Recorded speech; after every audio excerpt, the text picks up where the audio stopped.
രണ്ട് തേങ്ങ ഉണ്ട്.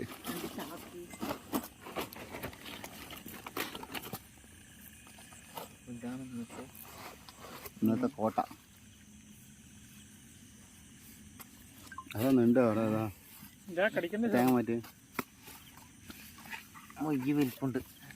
അടിപൊളി മൊയ്. മൊയ്യിനെ മാത്രം എടുക്കും. അത് പിന്നെ പായും പായും പായും പായും അടിച്ചു വെക്കുന്നു. അടുക്കടാ ഇതാ ഈ മീനെടുക്ക്. ചെറുതൊക്കെ ഒരു ഭാഗത്തെടുത്ത് ഈ പരൽ മീനൊക്കെ പെട്ടിരിക്കുന്നു നോക്ക്. ചത്തത് കണ്ടില്ല. ആ ചെറുതൊക്കെ എടുക്കാം. വലുതൊക്കെ എടുക്കാം.